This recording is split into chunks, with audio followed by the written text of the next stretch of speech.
from what they feel like doing and what they're interested in and so on, that they're kind of, that they don't have so much of a past, but they were kind of free to create a life. Mm-hmm.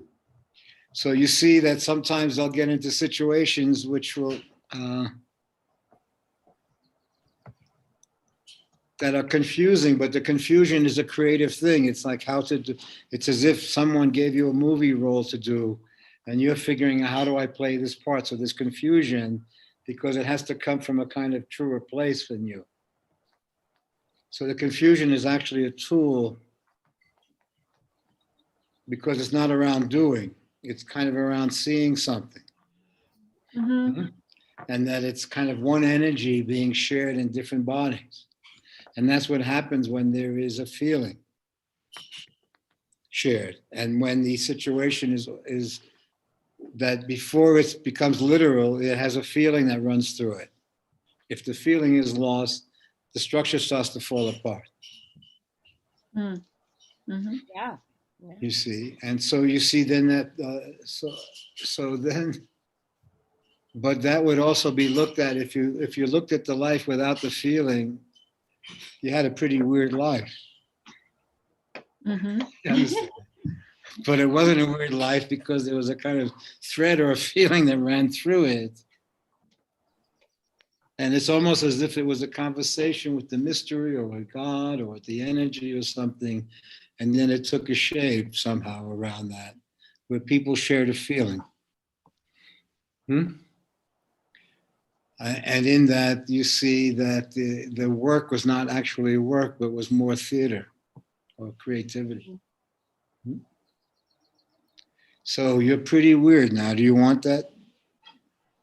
Should we call you weird art? When they say, what kind of art does she do? You say, she does weird art. Look, like, see this? I made this yesterday. What is And it? I do juggling with it. I do juggling with this ball like this. But that is pretty weird. But it's pretty nice at the same time. So can we call it weird art? Can you hear? Or you want a different name? I don't think she likes the weird. Well, weird means like it's your own thing. Yeah, it's not a bad thing. Unique. It's like coming from your own head. Whatever you think of, you do. Original. Being original. Art. Genuine. So what do you say then, Urja?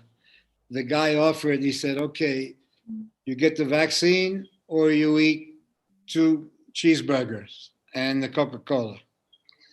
I'll take the vaccine. You would take over the cheeseburgers, you would take the vaccine.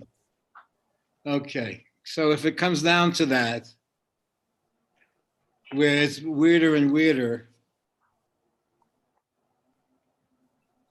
what do you think? We had a long conversation this morning with some friends from Italy. Oh, yes. And then they said that Ingmarie wanted to get in touch, and she's in Sweden. And it's about that her kids are on her case to get the vaccine. And she's wondering because of all the, how it must look from Sweden, I don't know. But it's a kind of show business Sweden. It's pretty Not bad. exactly Sweden, but it's around people who are in the fashion business or in the, close to that where they have conversations like that.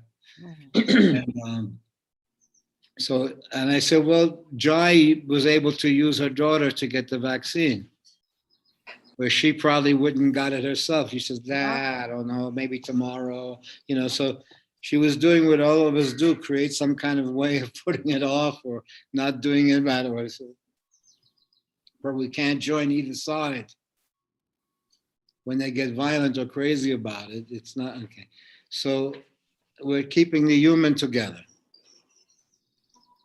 So even though you're getting it, you're making fun of it, you're laughing, you give the person a gift who gives it to you and their friends. So you make it as dopey as possible. So you could do it with a straight face.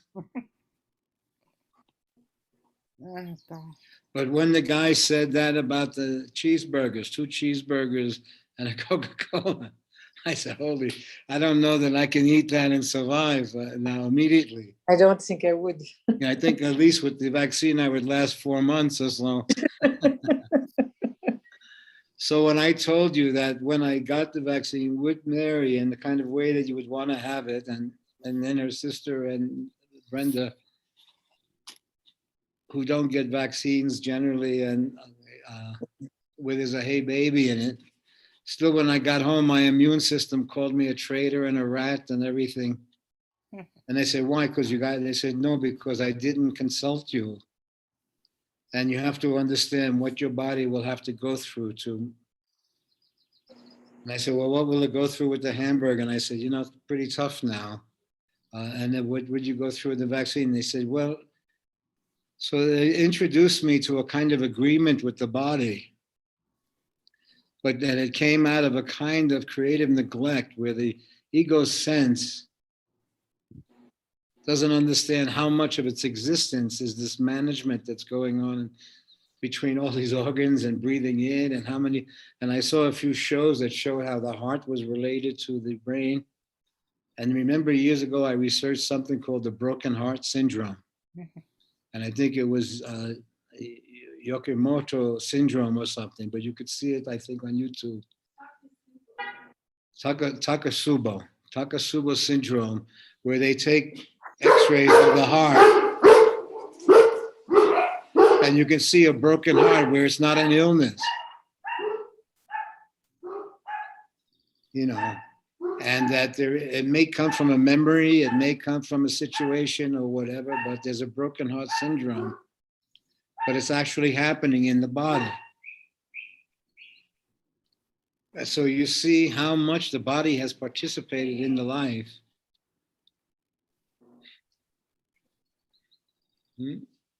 And when you become aware through a kind of loss or hurt or whatever, where it then becomes magnified, that much of what happened for you is not fully registered by you.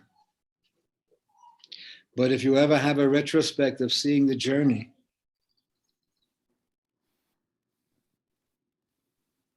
not from the ownership of the self or the literal history.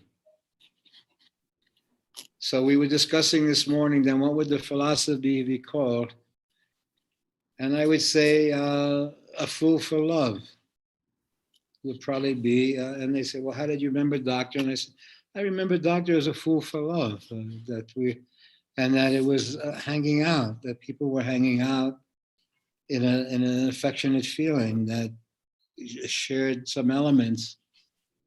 And then when people left that, they took elements of that feeling with them and created their own expression. But it did seem to be. And then you found out that in Fool for Love philosophy, you found out Einstein and Jesus and probably Buddha and all of them were also fools for love in their personal life. And how they created the affection or whatever was. Okay. So you discover a common thread running through the story that the fool for love is coming into the picture from a different place. But you also see that those who were the most brilliantly developed were not free from this being a fool for love. And it's revealed. But you also see that fool for love was some sort of, not the literalization of it, but that somehow there was a relationship to a different element that ran through the story that wasn't so dependent on logic or structure or like this or that, but was considered by logic to be stupid, that they would advise you not to do this or that. And it's an act that doesn't continue through the continuity or the literal way of surviving. But to that world, it's taking a chance or doing something, I don't know, or whatever. But you see it's coming from a different place. There's a feeling that allows it to share something that can't be allowed easily if it's only on logic without that feeling. But that feeling somehow assumes the state of logic. And in retrospect, you get a chance to see what was actually happening with you out of the way. And you see that you were a vehicle of an energy that was deeply you, that there was a deeply you and then there's a you. So there's you, the literal story, I was born then, I did this and that. But there's a you that is the creative thread to the story, that somehow I took the shape of someone being born in Brooklyn and I lived this style, but that I was doing a movie version of me. And they said, well, what changed it? And I said that there was always a relationship with a love affair or an attraction or a hey baby or a look.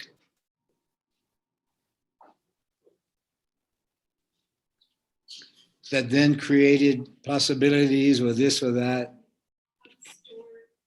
And so when you see the literal life, and then you get a chance, because you have to be out of it, the audience meaning someone who doesn't own the story, because the owner won't allow a perception of the story.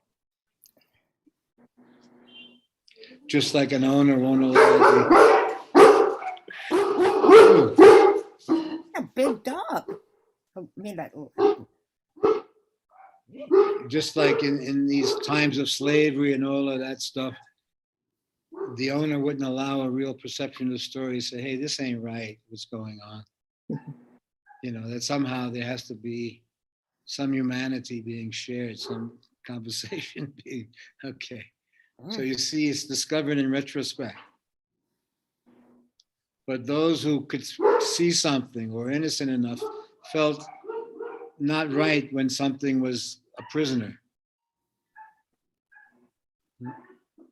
So somehow the thread that allowed you to share something, when the thread is lost, then you see that there's also a kind of working towards a broken heart.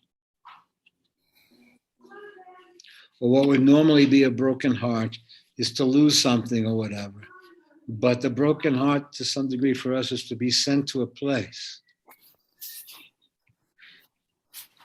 that's in the story somehow and is kind of waiting for you, but it needs a series of events for you to visit that place. And you see how much avoidance goes into that experience that you understand is inherently the situation you're in. But you also see the broken heart is seeing it from the other side. And I use the example of the mirror looking at the story, not the history. So the mirror looks at the story of one's life from a mystery perspective. But the person is attempting to understand the mystery from their history. So it attempts to incorporate somehow into reasoning.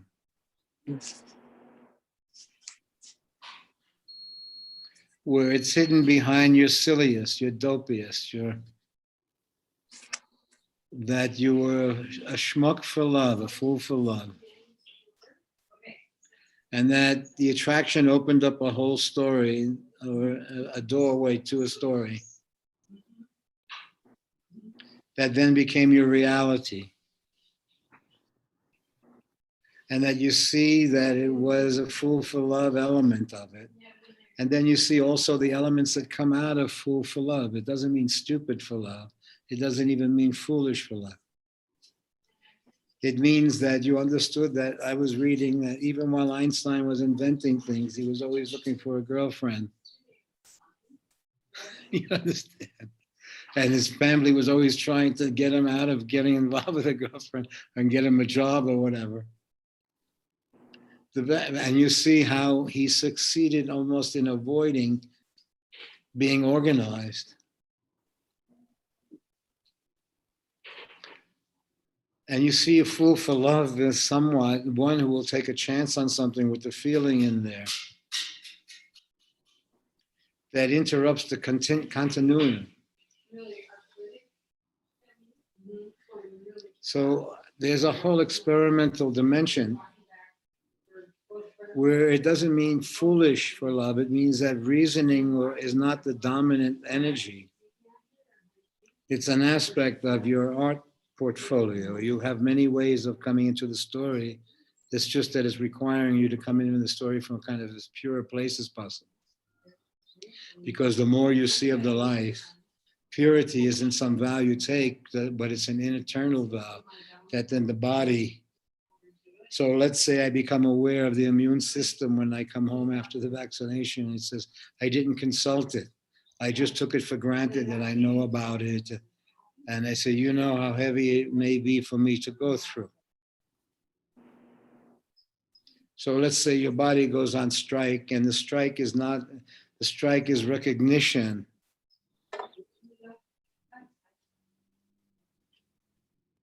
Just as if you had a factory or something like that, it's recognition that you are part of a happening that you have to be fair with or right to. Just as if you had a relationship where you then had a hey baby conversation. Hey baby, do you want to do this? The impossible conversation.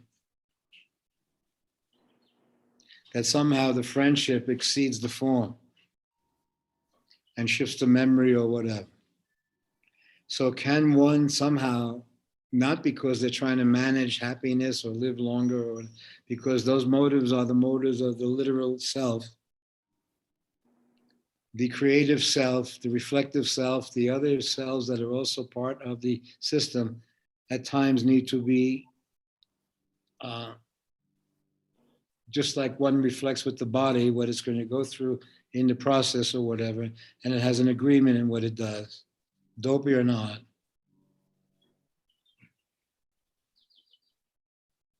You see that there's an of course moment waiting for you in the situation, but it kind of has to be of course, that it does speak to that element in you, that it's not so driven by fear or into this or that, but it has elements of it.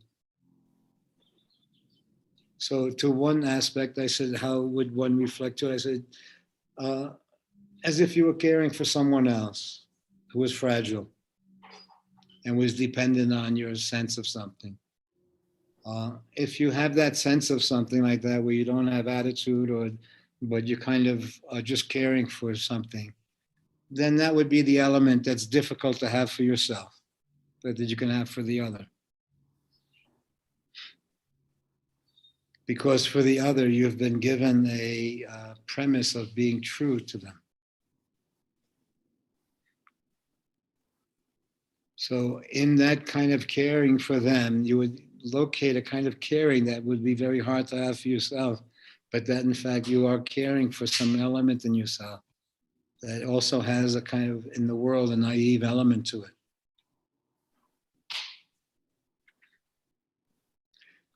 What do you say, Urja? Does that make any sense?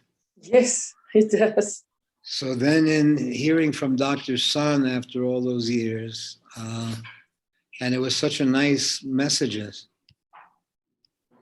that if the son had seen, and I met him as a boy coming to the door there, when I was falling apart in India and then finding some conversation there in this little village, then got to see him as a boy and now a man. And this and that.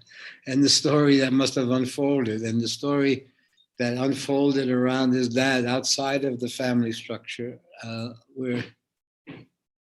the fights and the arguments and the experiences and the recreations and this whole immersive element. And if you look at it, what was the philosophy? And as I remember looking, and I say, fool for love. That somehow they were able to have love affairs and feelings and relationships that anybody could have said, you guys are crazy or something like this or that, because it had no relationship to logic so much as it was a shared experience. And when that shifted or the feeling shifted or whatever, then there were reasons that this would collapse or that would happen. But you saw what first happened was that the feeling changed. Then an incident happened. And the incident that would have been incorporated into love affair, if the love affair started to shift, then the incident would be enough to, so you see almost a creative happening taking place. And you see the creative process of an immersive hanging out philosophy that doesn't have literalness. Literalness meaning survival being the main form. Jai is really relaxed. It's good to see. With a cat over her head. So we'll leave your picture behind. Maybe we'll go to Derek for the moment. How are you doing? Okay, Danny. Thanks. Good to see you. So let's say, can one be invited into that architecture that there are different, of course, when you go into a circumstance, as it's shifting, and an incident allows it to shift. And what is shifting then is that there's a moment in the circumstance where there's a hey baby conversation. Do you want to do this anymore? And it's not, sometimes it comes across because it's practical, or sometimes it comes across because, but something shifts the plane where you then see the story that you're in. And you say, holy shit, there's 3 black dogs running around. They grow their own out there. There's a drought here. The house there, I'm 81 years old. Holy shit, what a holy shit situation I'm in. And just because someone is saying, hey, baby. Okay. So then I say, if you take away the hey, baby, you have a literal 3 dogs barking in important moments. Sort of. It literalizes. And then you say, well, the rent is this, and that is this, and the window shades cost that, and how much money are you? So it starts to literalize. And you see, from the literal perspective, you're a schmuck. You allowed a feeling to create a reality. And as long as that feeling was there, that there was a kind of agreement, without even knowing it, without it being on paper, there's an agreement that you're living within. And that the life itself is a creative act. And people are freely in it. But freedom doesn't mean freedom of the ego. It means that as long as there is a certain feeling shared, or that's become normal, then the form exists.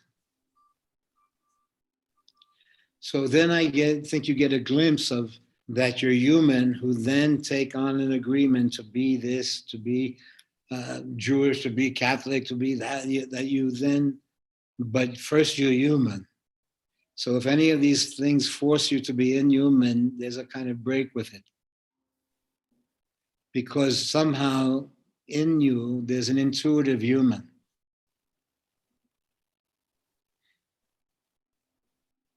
And then it assumes the form.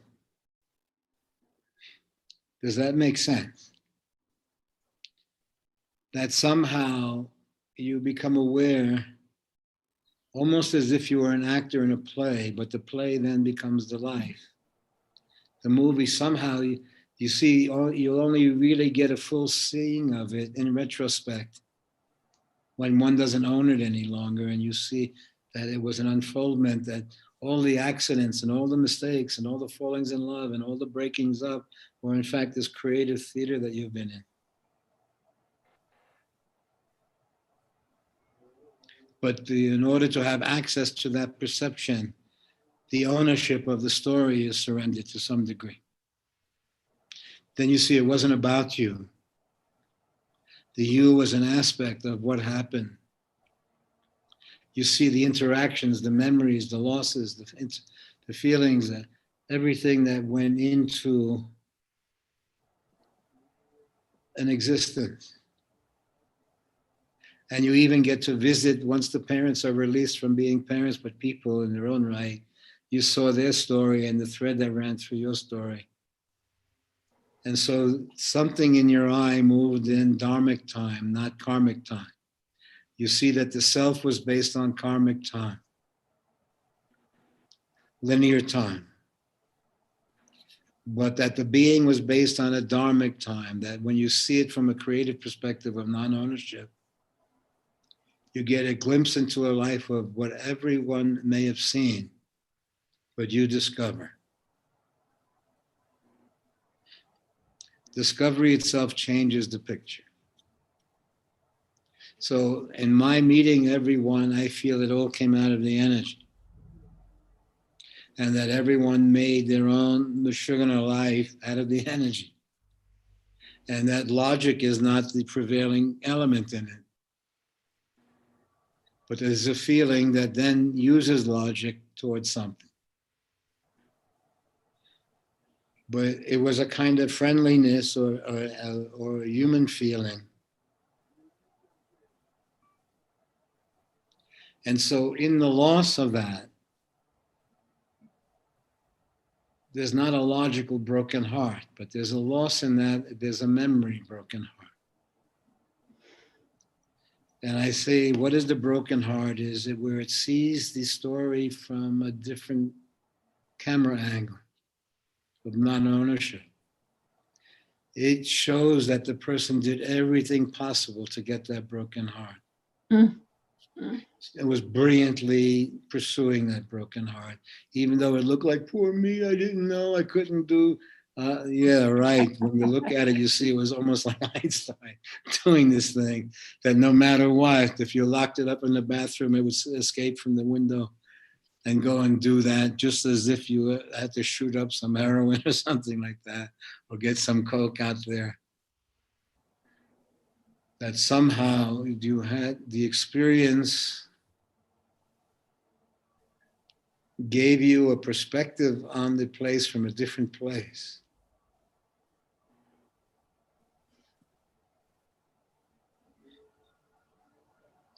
And you see the human thread that runs through the story. You see the loss, you see the fact that, so then you also understand the common humanity that runs through each person, no matter what situation they're in, whether they're a guru or a teacher or Jesus himself or Elon Musk, as you saw on Saturday Night Live the other day, when he says that he has Asperger's. And you see that, in fact, the Asperger's was probably necessary to get what he was doing, because it was such abstract thoughts and ideas or whatever. Yeah. That created an attraction. But the person themselves, as you meet them, then you say, how you doing? You say, I don't know. It's just regular.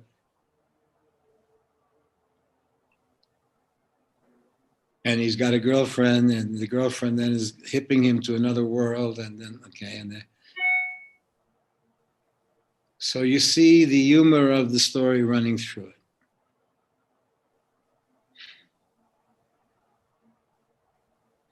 And you see where there is both a literal and the evocative simultaneously. That you couldn't be in the situation unless there was a thread that ran through it, a grace that ran through it. But the choices seem like they're literal choices around budget and money. But you see that somehow feelings have allowed a happening.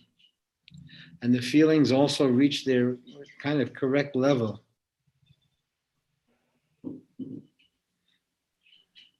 And what does that mean? That somehow there is a recognition that one is free in the agreement. And freedom doesn't mean license, but it kind of means free to fall in love.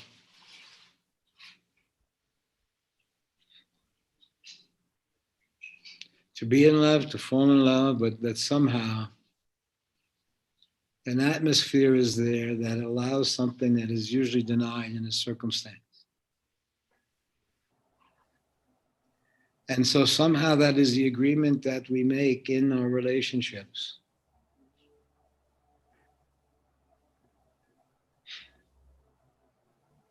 So when you were asking a question, Derek, about where in teaching someone or caring for something, they may reveal a tough scene going on for them.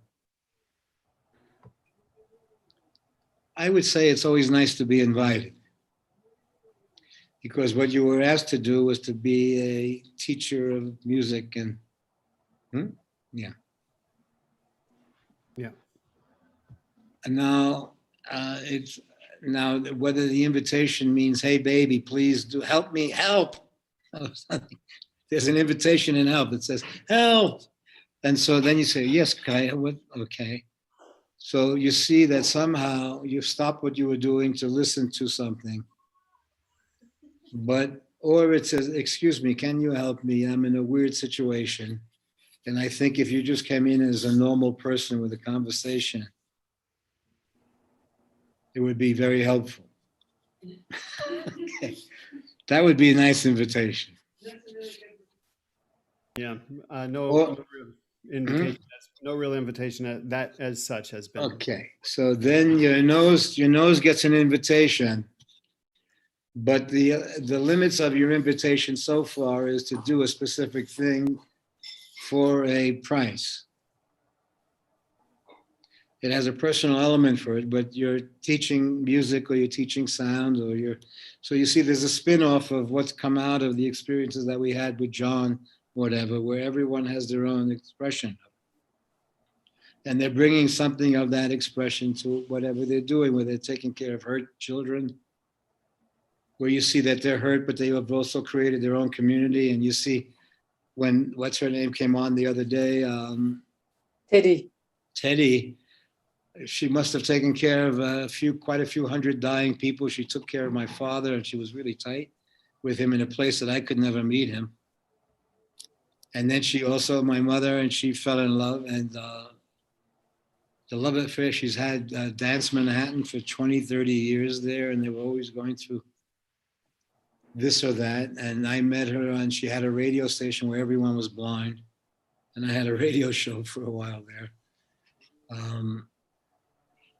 And it was intense. She was there. She got beaten up in a housing project for taking care of children that were hurt. The girl gangs came after her and so on. And then with the lovers, and the lovers had broken heart, the friendships had broken heart. Inherent, it seemed almost that one had a romance or a dance with the broken heart inherently. So then I say, and you see the broken heart kind of almost, anyone would have told you, don't do this, it's going to break your heart. Don't work with these kids. Don't do this. Don't talk to dying people as your work and become friends with them. Okay. There's a broken heart when the inevitable happens. So let's say I'm meeting a master of the broken heart. But I'm meeting them personally in seeing that it gave them a life and how strongly they pursued it. And even when they came with the boyfriend split immediately because they say, hey, you guys into this? That little conversation. So no, it's the helper, the one who can't see, the hurt person, and this, and okay. So you see, for some reason, it couldn't come from what you would call healthy. It doesn't mean literally healthy. It means that there's a hey baby conversation. You want to try this thing. But you see that somehow you're compelled into a continuum. And I see it. So then I understand, okay, so there has to be enough theater for there to be a broken heart. I say, why? Because it's running away from the broken heart while it's obviously it's the predominant element in the situation. Then the person to me is having a spiritual life without literally, they're subject to it. But I see a journey going on. And it has a relationship to a certain kind of hurt. And as it has a relationship to that hurt, it also sees its past, not as a literal past, but as a hurt that ran through the story. But then it wasn't a flaw when you perceive it. You see that somehow it gave you a life. And somehow it got you out of situations when the feeling was lost. So somehow you see, to some degree, the relationship to a feeling or a thread in your life gave it an expression. And when the feeling of that was lost, for time through space or organizing it into something else, into making a buck or surviving, where it lost the thread of it, it meets the thread of it in the loss, in memory. But you also see that the body sometimes fights off the memory, this and that. There's a resistance to an experience waiting in a circumstance, because somehow, even though you know it has a parallel existence with you, it still has to come into you purely or suddenly or accidentally or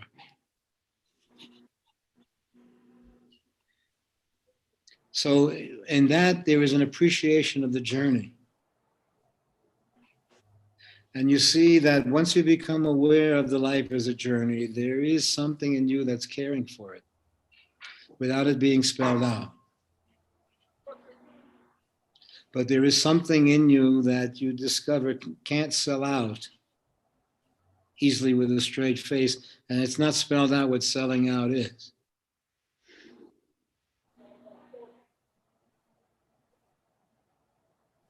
But somehow you recognize a thread that runs through the story that you're caring for.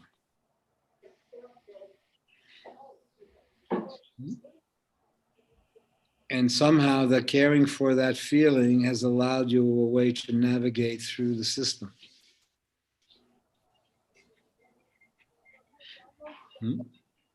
So in some dopey degree, you may create that in visiting a doctor's where you kid around or tell a joke, but you try to humanize it for a moment.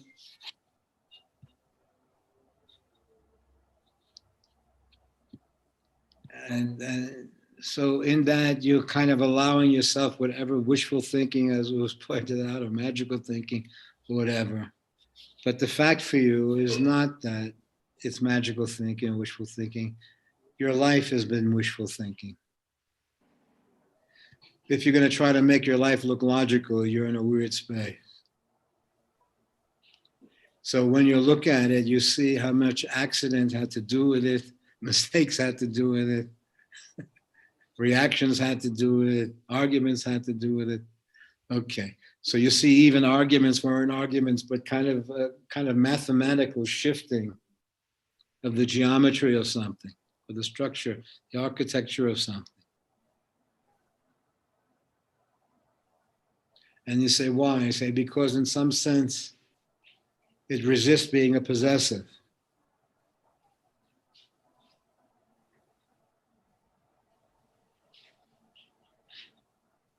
Does that make sense? We're talking now from a creative perspective on something that somehow it can be easily seen in the movie, but in the literal life, the actors go through the literal experience, but those who see it from a larger picture happening. So a person can go forward in time, backward in time, where you see that time is in fact inherently in the moment.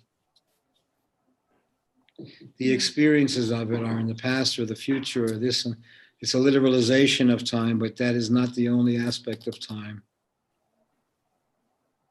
Perceptively, creatively, you see that the person is in literal time. And that if they have relationship to some past or future, it's through memory or reflection, but you see that it's inherent in the moment. And then it may literalize in time. But that somehow there's a sequence happening. And you see that as people become, let's say they have a discovery in a moment, they interrupt their relationship to their past by discovery. And in interrupting that by discovering something, they change the literal following the past as karma into a different kind of time. You see that you don't come from a history, but from a mystery. That you've literalized your parents as parents when they were people doing parents, and you make that discovery of a whole other parallel life alongside your life. And the premise of the literal life was survival. But the premise of the parallel lives were more reflective or exploratory. because they released the story from their past. And so to discover what a human being is, what this life is, or who am I, is different than knowing who you are in terms of literally working for a living, having where you have a literal sense of you, when in fact the real sense of you may be this evocative exploration. So when you see those parallel elements happening simultaneously, the survival you and the exploratory you see that there are moments when there's a failure of the survival you that frees the story into some adventure where you go to India, or you do this, or you try that, and that usually happens if it's interrupted by a love affair of some sort, or a loving feeling, or a friendship that opens up a doorway that allows the interruption of literal time.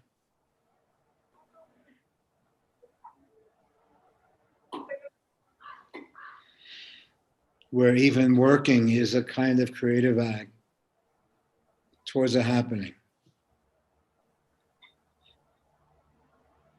And it's seen deeply enough where it is then integrated into as second nature to you now. It's as if you come from the theater or you come from the human into the story. And you see, as a human, you may assume certain beliefs or structures or whatever that reflect that human. But the beliefs do not become so crystallized that they become dominant.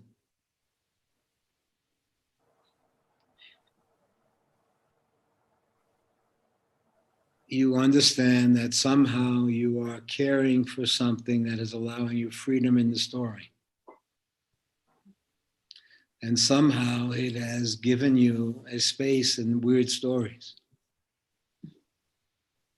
Weird meaning with the absence of the feeling.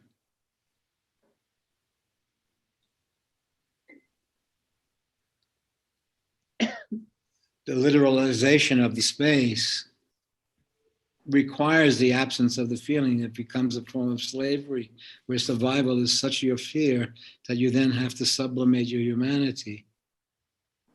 And here we're having a life that comes out of your humanity. Right.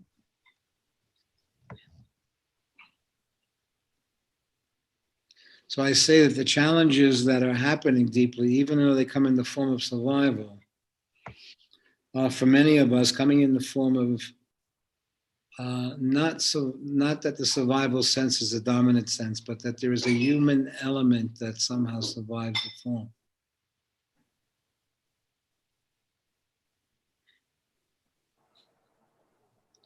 And one becomes aware through all these attempts at yoga and these other forms that there was an attempt to care for something,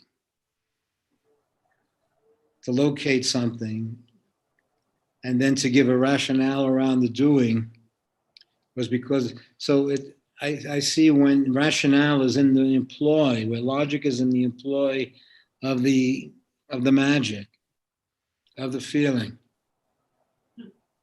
And it gives logic to something that is happening. When the happening falls away, the logic also falls apart. Mm.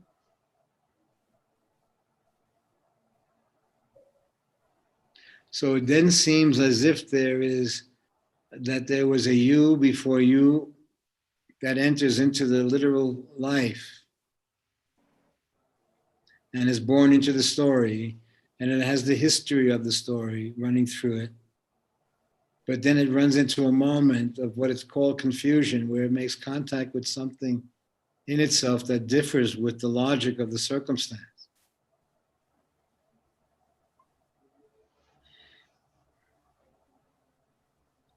And so there has always been a percentage of people who've then had to explore this life, not take it for granted as a continuum. And so through writing or music or even reaction to it, you see those elements then that have the logic of the continuum of the story around the survival element. And that meant a kind of power. And you see that there were elements that had needed the freedom to create, were not part of the enslavement. So if they had a fight with the social fabric, it was against humankind being enslaved. Even if you got a good deal or a bad deal, when you discover the slavery, there's something that happened to you. And even if you're a billionaire or if you're strung out, you see the enslavement inherent in the story, and you see a common yearning running through it. Hmm. So somehow the person who visited poverty, who visited wealth, who visited this, they were visiting these experiences.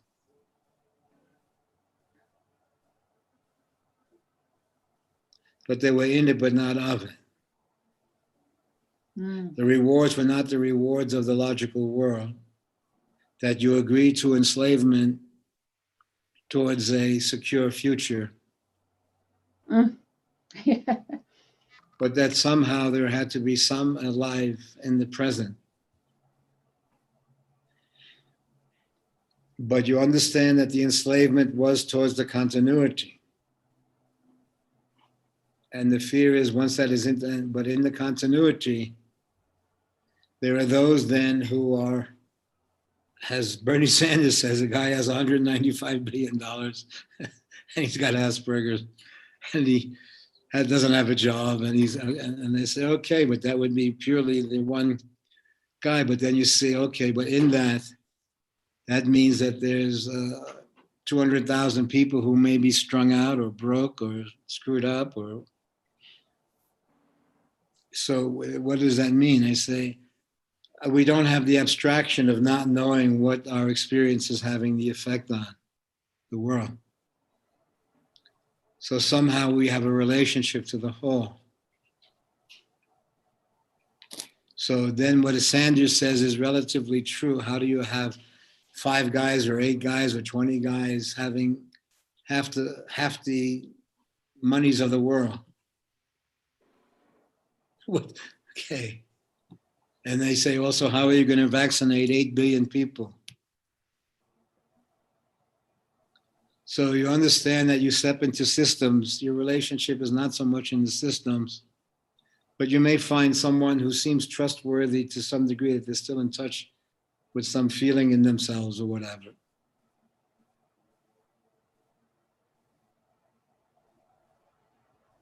But to some degree, you're seeing the world from the perspective of the journey looking into the story.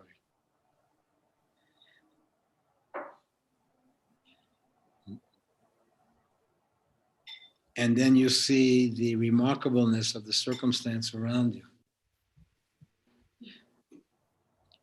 So it's not so much a should be or shouldn't be, but it comes to you purely, pretty much as a creative act. So that's why the dopiness of, let me see, 5 cheeseburgers and 3 Cokes. Oh my God. At the same time, all at once? Or a or a Pfizer. Skype wants to sign using key.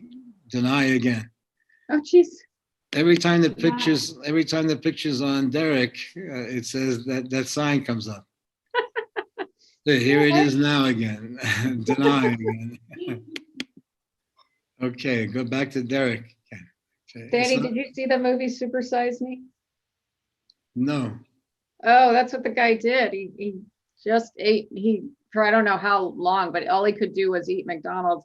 And every time that they asked if he wanted, yeah, That was pretty remarkable. he got very sick. But then there was a report in the paper today in the New York Times that they've discovered something that they can give you that immediately affects the weight, that somehow you're seeing that the weight is a disease that they're saying. Not something the person is doing or this or that, but the weight itself is a disease that the body has inherently in it. Like an emotional disease. Well, the body has in its cellular structure this kind of weight or something, so they're seeing it that no matter what you do, it comes back. So it's not that it's coming back, it's the main thing. The fat in that person's life is the main thing. So when you get rid of it, it comes back. But then they showed that they have this other, and they say they showed why it comes back in today's New York Times, and that they have just perfected some new thing again around the immune system, that they found that you lose 25% of the weight in about 6 months, 25% of your weight, manageable or whatever. So there will be more and more discoveries about the body, not really being a body, but you see how remarkably intricate the body is and what they're still studying and this, and still how unknown it is. Well, As if it's the body. When you're in the body, it's the body that you're in, and yet we know so little about it unless we experience a symptom. and my question is, are people really overweight? Like, does their body really feel overweight, or is it just society's projection? I think that there is a moment, let's say if you were a major surgeon or something, you would see enough course that you see something that the person doesn't see. And then you would see how much it's driven and how, and then what choices it makes. And so you would see variants of the theme. So let's say you then, if you perceive living and dying simultaneously happening creatively, structurally, socially, medically, that's all simultaneously happening. And you see to some degree they made a business out of continuing what may have been a normal happening. Or they give you new teeth, new this, new that, or whatever. So then to some extent they've created an artificial you. That's medically created, and you can live longer if you do this or you do that, or you don't do this. And so living longer, not the inherited life that you have, but living longer medically, or living longer because you get better teeth, or living longer, okay, but living longer becomes the premise of it. And then you also understand in living longer, you have to pay bills and you have to pay taxes and you have to do this and living longer. So it's nice if you have a love affair and then you try living longer. But without a love affair, living longer can be a drag. If that's the mainstay. So then you see that you're living longer for certain life experiences. It may be in the framework of longer. But when you're in the experience, longer is different. It's true, that the feeling is true. So to some degree, we walk through the environment with our hands in the pocket when we see that we can see to the left, Black Lives Matter, of course. Then we see to the right that white lives are being shifted and changed, and they claim it matters. But you also see that it's enslavement we're talking about. And people are somehow enslaved into a continuum. And I say, but in friendship, somehow in hanging out together in our past, the hanging out together took away the racial division, it was just the friendships. And then that allowed you to relate to the story that the person was in, but you were coming into the story from friendship. And then you see in the world, mixed marriages through a love affair or whatever, shift the plane. If there's a feeling in the story, it sees something that's different than if you don't have the feeling. So you see to some degree, this thing that we called hanging out was in fact an immersive element around an exploration. And the exploration that was elemental to it is, who am I? Not as a literal who am I with a social security number and a place where they were born and where they come from. But in the hanging out together, there was a shared experience that created a different who am I. And you also see in a creative, once there is a creative reflection on one's life, not only the literal one, you see that somehow you'll run into challenges with people who've literalized their life around survival. Whereas you see that survival is an aspect of the thing, but not if it squeezes out the whole human element of exchange or expression. So somehow when there is a true feeling, survival is melted into the feeling. You find a way to create or share. So in the feeling, there is an I and thou that exists where the other is not the other any longer, but somehow comes close into their life.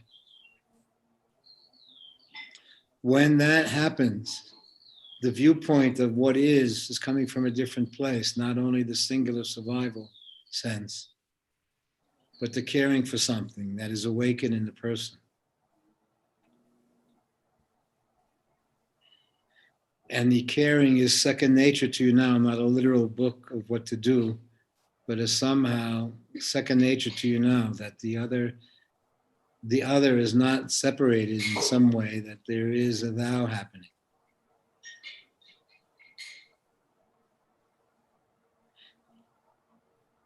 You want the job, Derek. Or there is an opening for Uber again. I'm up for it. You're up for it? Yeah. You want to give it a shot, Kai? Even if you're giving it a shot, do you want to give it a shot? That somehow, I'm not trying to talk you being into, because you're not giving up or surrendering an essential conversation that you're having. But you're also seeing that you kind of have to be true to it. And you see that I'm going along with you to some extent when the kids come on. We're kind of finding a way to talk about the energy while we're talking about literal life and so on.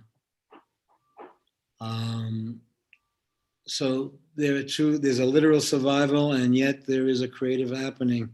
The literal survival wouldn't mean much if it didn't have some feeling in it. So you see, when that feeling is being lost too much, you're being kicked out or something like that. And when that happens psychologically or structurally, somehow you're creating still through your presence a happening. But it can't be from a prisoner perspective or a slave perspective. You see,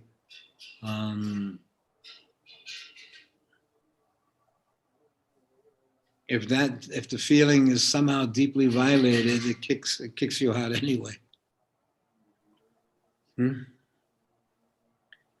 But it would have to be really, so somehow there is a kind of respect around an energy.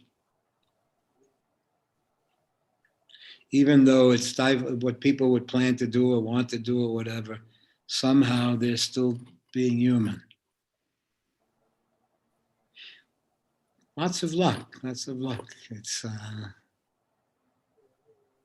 and yet at the same time, to a population, you're a human being who's going through this experience that's remarkable to them, and you're sharing from that perspective.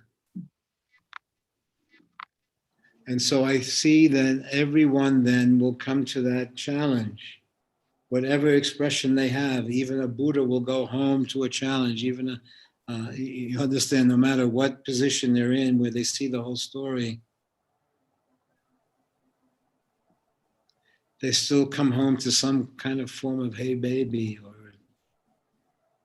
So when they asked us what was part of the philosophy that wasn't organized, I said, in retrospect, being a fool for love,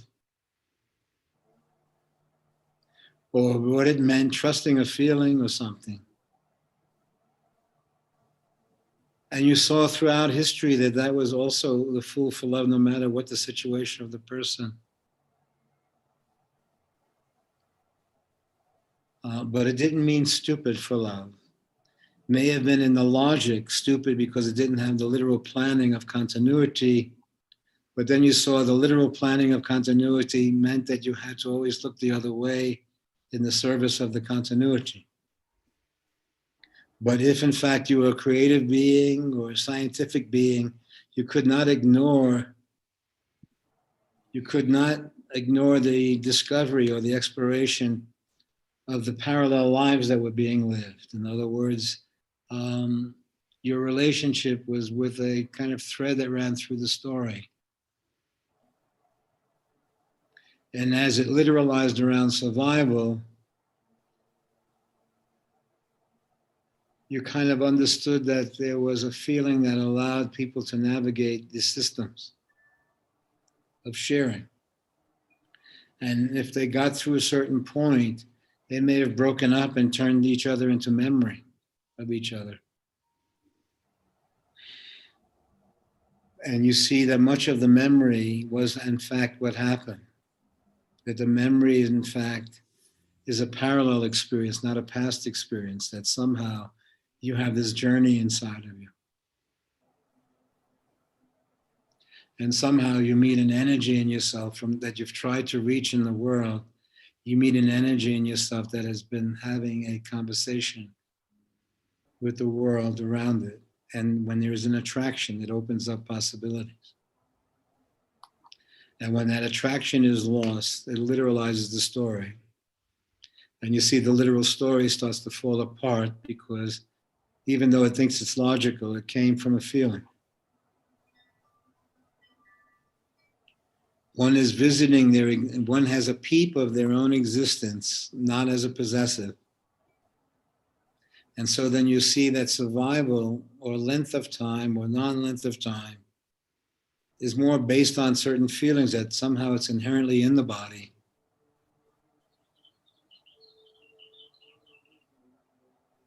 And that time shifts when there is a loving feeling or a friendship. You can explore things sitting on a couch with a friend that would take you years to find out with a literal person. But in the friendship, you then discover a parallel life seen from a different place. And so then if in fact you experience that with the person, that friendship, then you see the literal life they're in from a different place. You see what that energy is going through in the literal story. And you see to the dynamic, you see that there's an inherent broken heart in the story that was there from the get-go.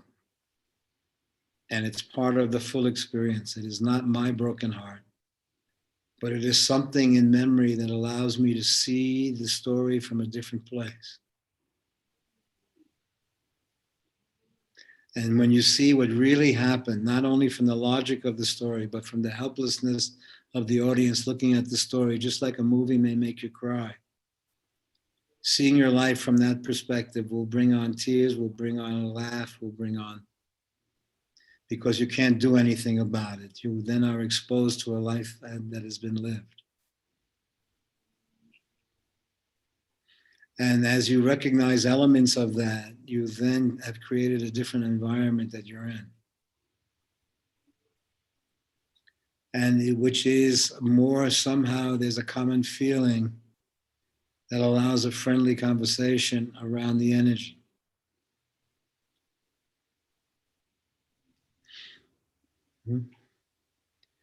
And so to some degree, then you represent a person who's navigating a literal existence, but is having a relationship with a love feeling in the world at the same time that they're caring for something or maintaining something.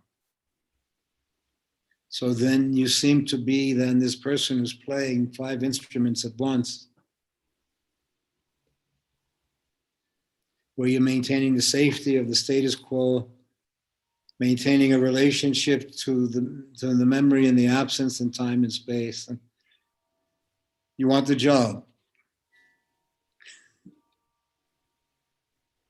And you say at one point, if it becomes work, you'd like to retire.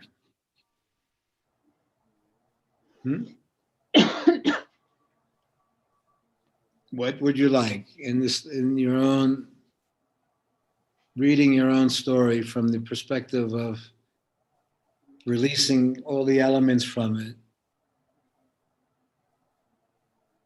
What would you like?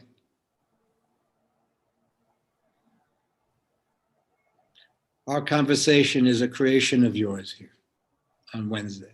And somehow you're employing a dialogue together that may be goofy sounding, but is kind of giving a reflection of somehow the circumstance that we're in, all of us. So even though we'll say when we saw Jai, she may be this or this time, but somehow, or Urja, or whatever everyone is doing in their personal circumstance, we're visiting a space that sheds some light on some dynamics of what we're in. So, and that means that each of us, to some degree, are teachers. So Derek called me this week about a teaching question. If you're helping someone find their voice and they may be in trouble, do you enter the story and say, okay. So it's not the literalization of something, it is, there's something that invites you into the story. So you see, if there's a help, it invites you immediately into the story. But if it's help or hidden help, it's confusing. Mhm. But still, there's an invitation that's necessary. And around the invitation, you assume the form. So that comes very close to having to learn that for years in the acting studio. Now they say they offer you, okay, you'll go into a situation where you'll play Kai. And they say, holy shit, man. That'll require, and they say, well, look, and you've got two groovy kids, and you've got a weird other scene that came out of love and then shifted. And you've got a lover waiting for you in the world, like there's a signal flying overhead.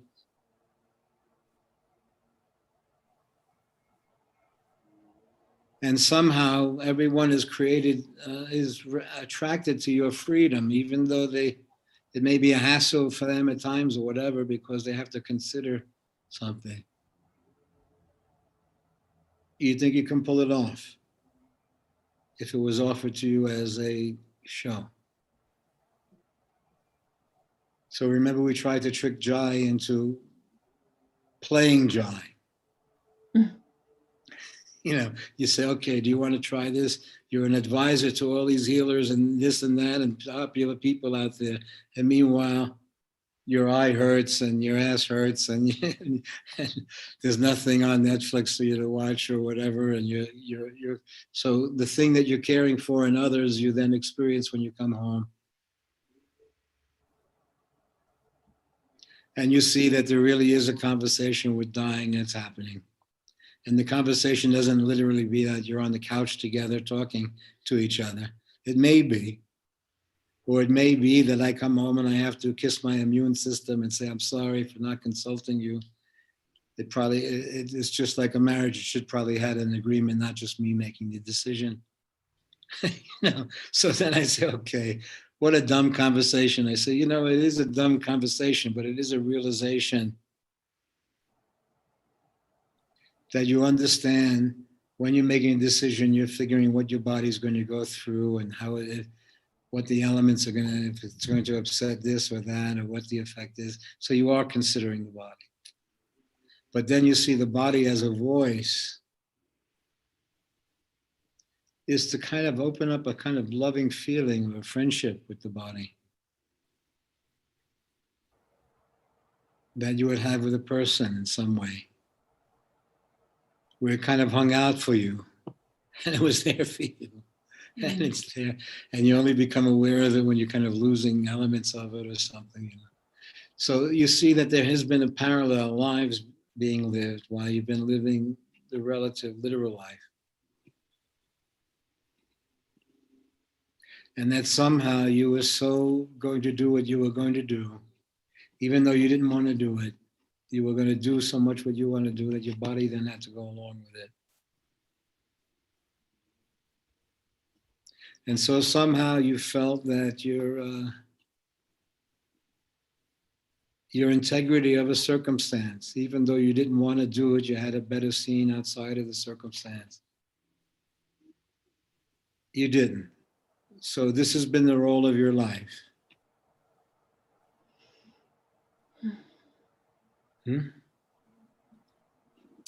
And I feel that it's because you're into it. It is requiring you be true to something. And so you're experiencing, I feel, in that what many creative people are dying to experience, where they are who they are in the expression somehow. And so I feel that the broken heart and having a love waiting while you're caring for something in the form where you have a love in the circumstance is working with a broken heart element, where you see the story somehow from the energy looking into it. And you see that somehow memory is such a strong factor in it. And that you'll meet the others in the memory. And you see that even the people that you're caring for online or whatever, you have a memory of you that they may remember in a situation that happens to them. So you see that somehow the form shifts to memory. And that we may literalize the formal circumstance, the form, but then in memory there's a missing. And you see in missing transcends the physical life and the physical form. That there are parallel dimensions being lived. But there is also a point where there is enough of a perception where it is voluntary, the existence now. When you see, do you want to play, you want to try this, is no longer being driven by its karma or history, Yeah. repetition. Mm-hmm. Yeah. Where you see that the people that we've come from had to hide themselves in order to survive. And had to suppress themselves. And then you meet your parents. And it frees the story from the perception. And you see that everyone had a hidden life that they shared with friends, maybe. And so you then become aware of the creative life as being second nature to you now. And so we've kind of created an outlet in connection with each other where we can share the happenings of our everyday, which are normal, but from the perspective that we're sharing, where it's somehow voluntary. Even though the systems out there make you do this and force you to do that, that somehow there's enough of it that there's a you and then there's a situation that you're in. And that somehow you've been caring for something in yourself in your own life. And you see that you've made a life around that caring for it. Where it's somehow, it had to have a feeling feel before you can go into the story. So I think it does come close to a Shiva and a Shanti, where it's a kind of a celibacy, even though we lived in the world and made love and shared this or that, there was still a looking for a true love in the story. So at the same time, one lived a life, one still kept an integrity in their being, in their body, in their circumstance. That they were related, that the loves that they may have had in the life to live a life, but there was a relationship hidden in the story for a true love that didn't have logic or reasoning behind it, but that when they met, they created a life. But it didn't come from the history any longer. It came from their feelings. So I feel that this is that may be made into schmaltz and storylines and songs or whatever, but I think there's an essential thread that runs through it, that there's a you before there's a you. And that has a relationship to something out there. And somehow it happens through accidents or not, or even failure sets it up. Or suffering or hurt sets it up where you then discover something. So so it changes the notion of failure and success and this and that from the perspective you see any element that causes you soul searching. So therefore, once you see that that soul searching is an element that runs through the story, then you see that success in the world may even bring on the soul searching for you, even if you have 195 billion, or if you're living homeless out in the street and where am I? Yeah. But where you see that the identity is not literally you.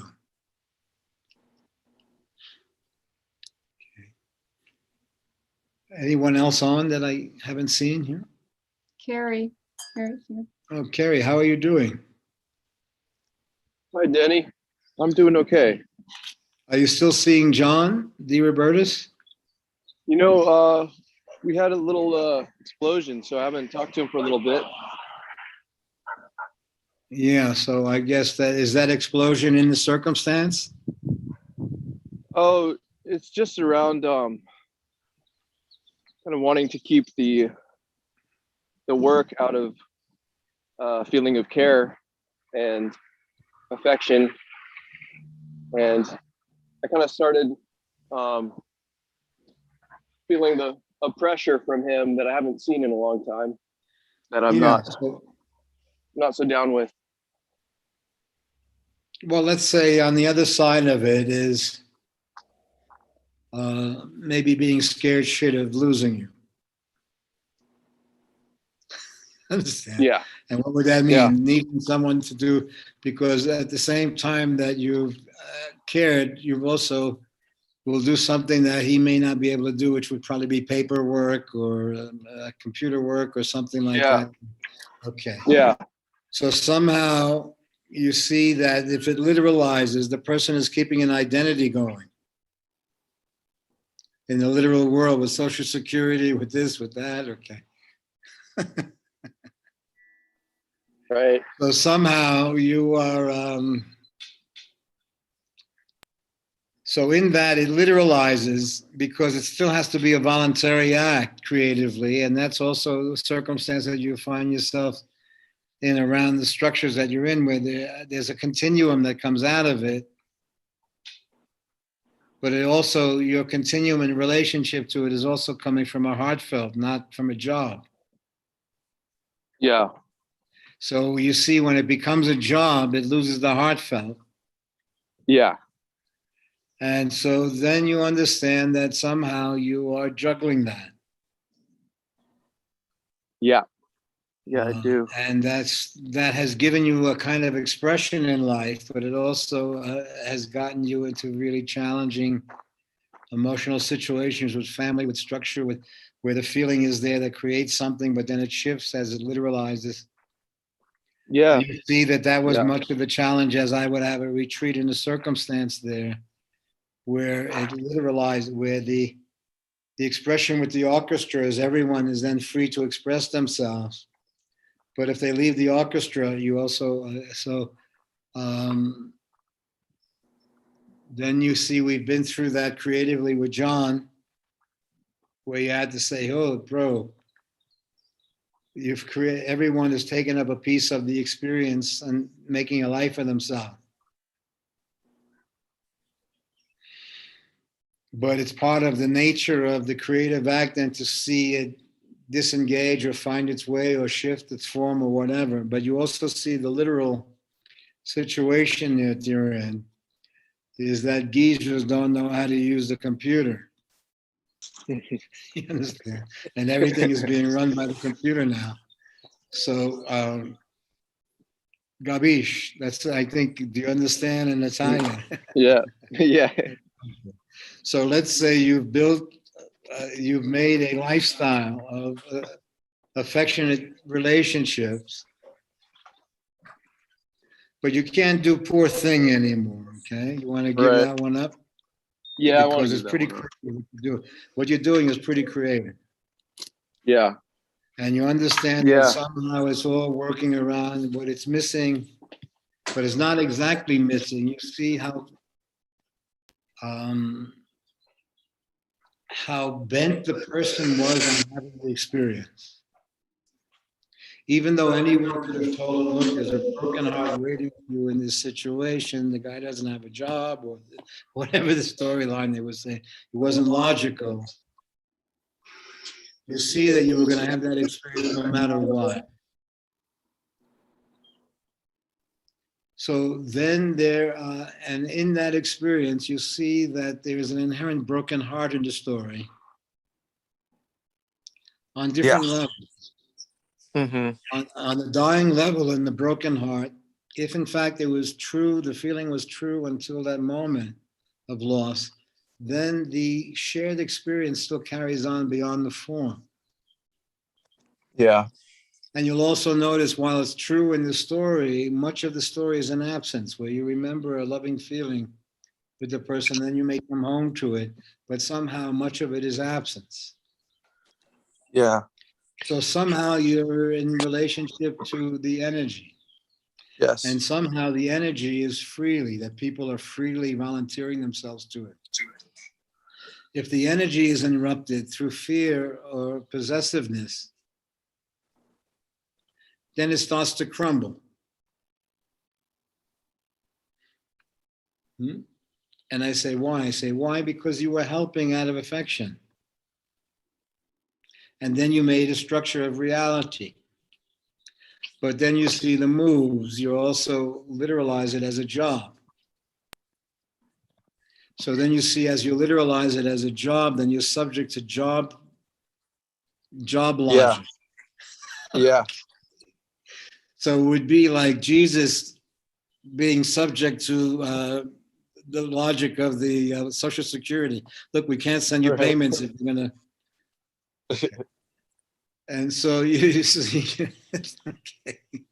So you see that somehow, when you literalize it into a job, then you are subject to an agency looking at you and making sure that you're doing your job right and this and that. Okay. But your move was, the move has always been there creatively. So sometimes we may say, hey, baby, let's stay together because we get Social Security payments or we get these payments or something like that. That becomes your logic of survival. But you see that it's purely a creative idea that somehow people have always tried to finagle a survival sense to keep their life together.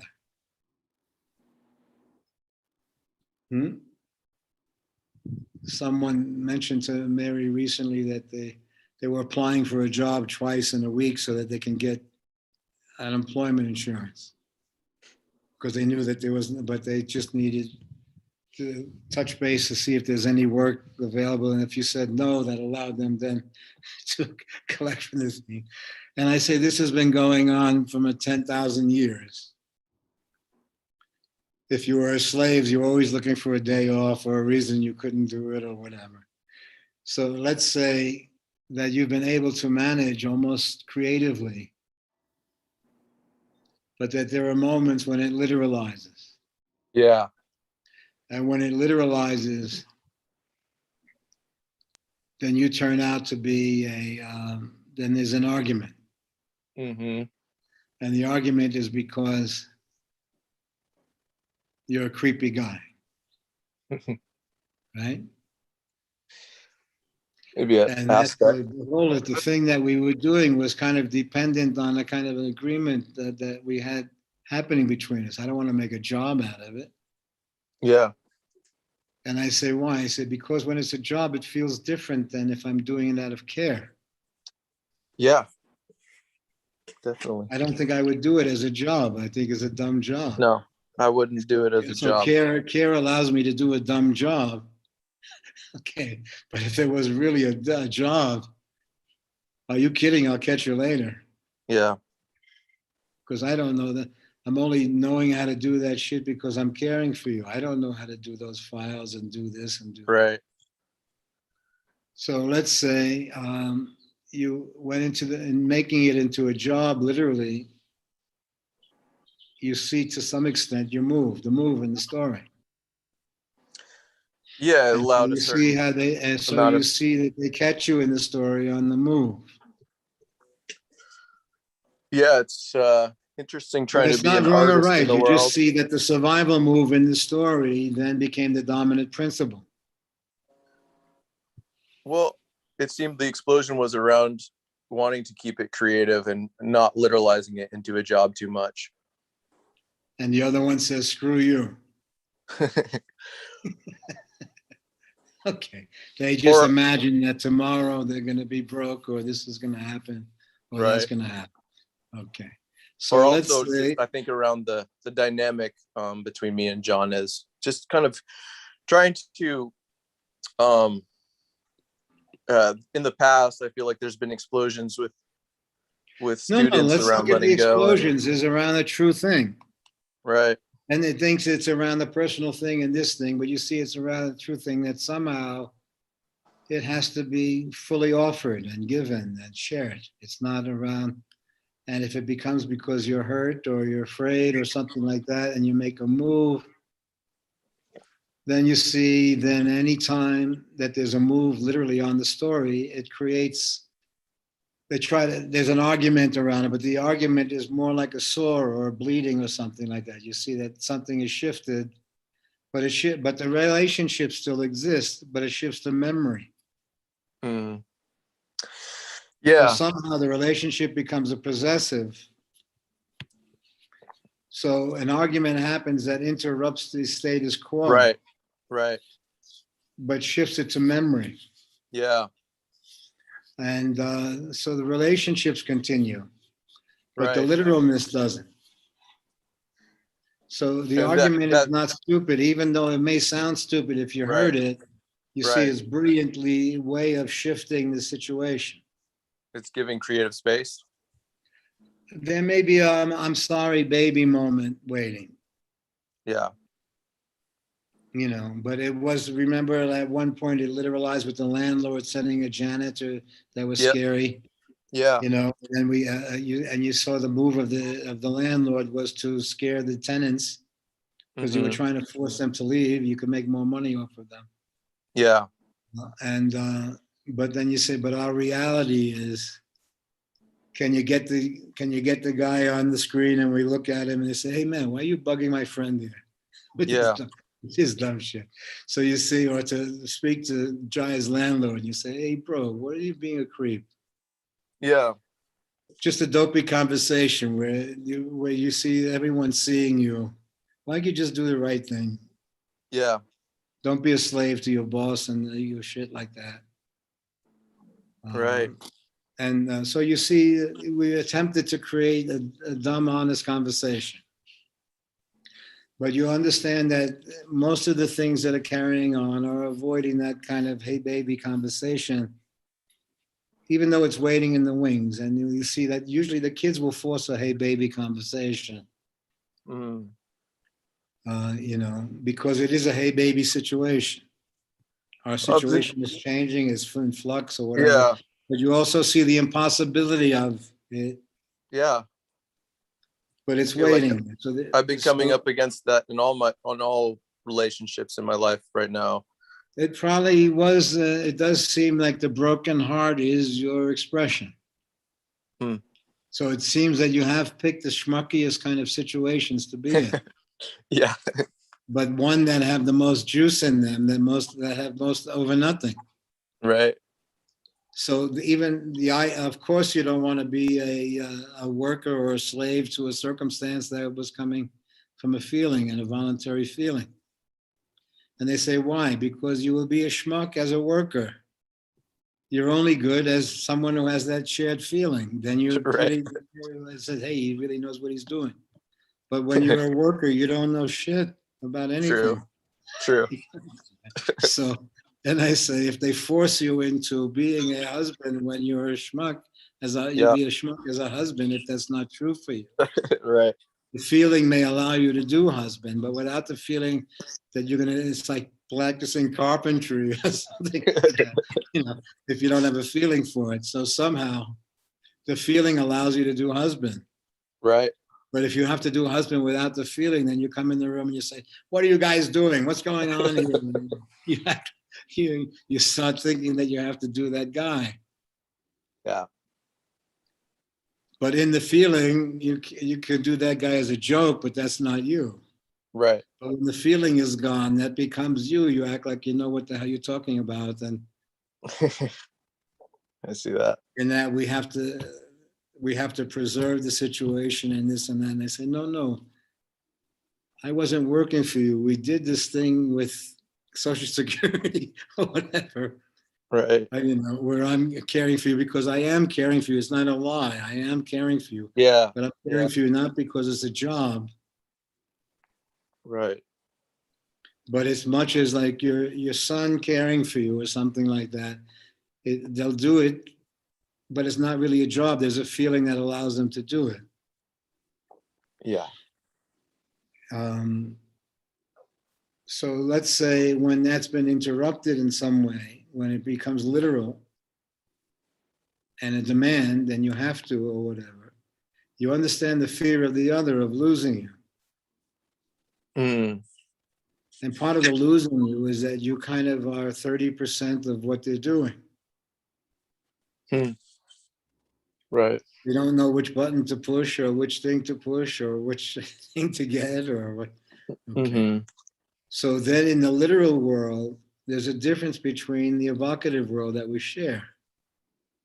So somehow, would I have gone to the doctor's office? Well, Mary is the medium that invites me. So Yeah. there's a true feeling I feel for her that allows us to enter into a world. So I'm playing it that way, but it happens to be so for me, I feel, that there's an invitation that allows me to assume a naturalness in the situation. Yeah. And that, and I'm seeing the place from that. But Mary is in the measurement of, in her feelings of being in this world and that. So somehow your natural feelings for John allowed you to be in the Social Security world and the caring for someone's world, and that becoming an expression of yours also. Mm-hmm. But when it literalizes, you also found that in relationship, when it literalized,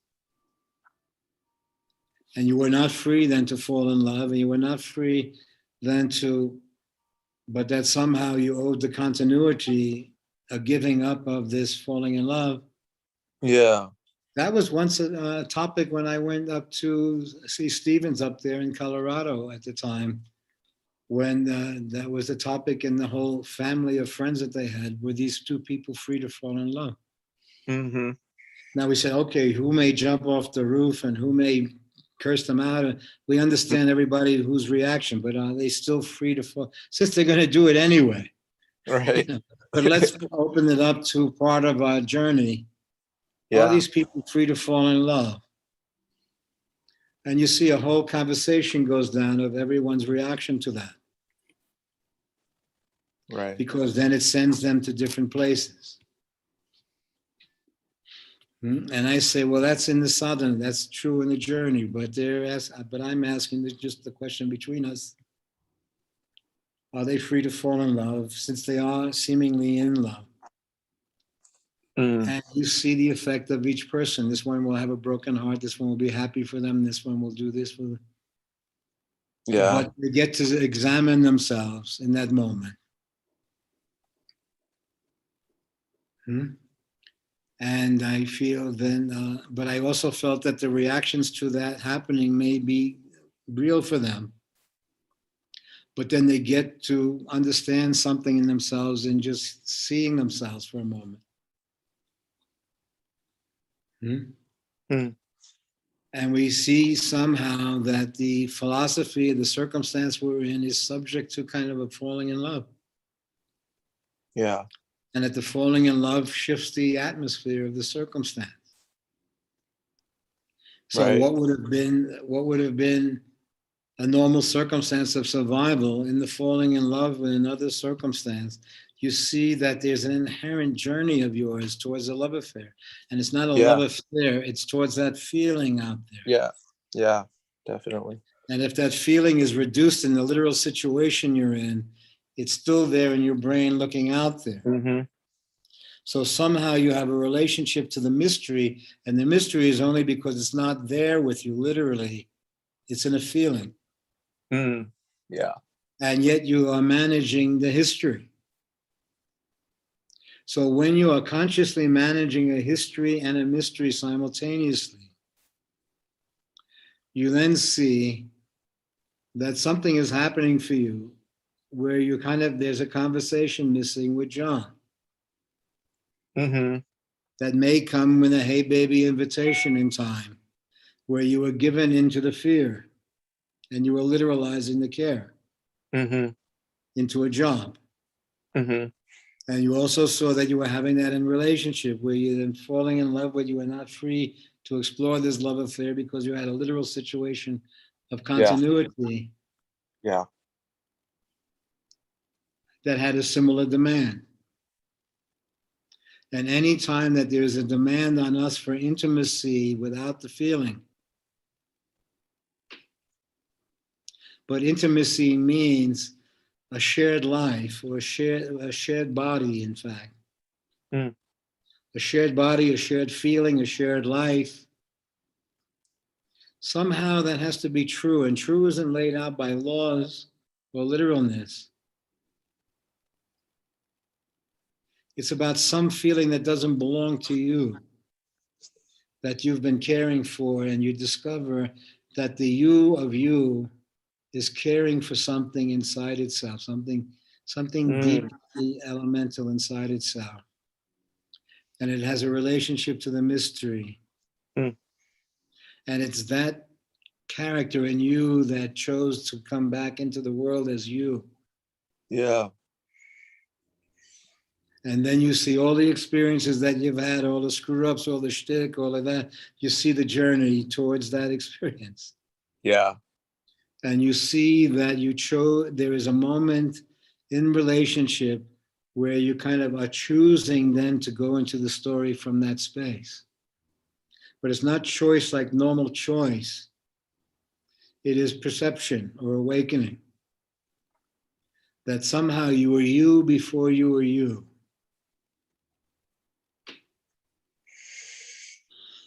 There's a you that has assumed an identity. Mm. And in assuming that identity, it has passed through the life. Yeah. But it has a relationship with that feeling as it navigates through the life. And so it's had a relationship to friendship. Mm-hmm. And when the friendship is lost over some reason or other, there's a broken heart in it. Yeah. So what you are dealing with to some extent in the friendships that you've created with them is that there's a broken heart as you transfer to a different place, but it looks like the security or the fear of security, but that somehow all your relationships have been heartfelt. Yeah. So you see their attachment to you is also this fear of a broken heart that has happened in relationship to you. It looks like a fear of someone not getting their stuff from the drugstore or something. Yeah. And it is hidden in that. Yeah.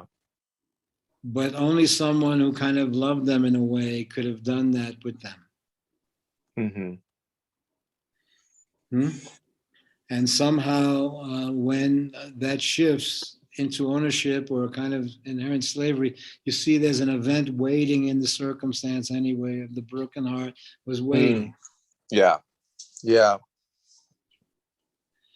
And you would feel it to some degree in your circumstance where it became a job that you had to do. Mm-hmm.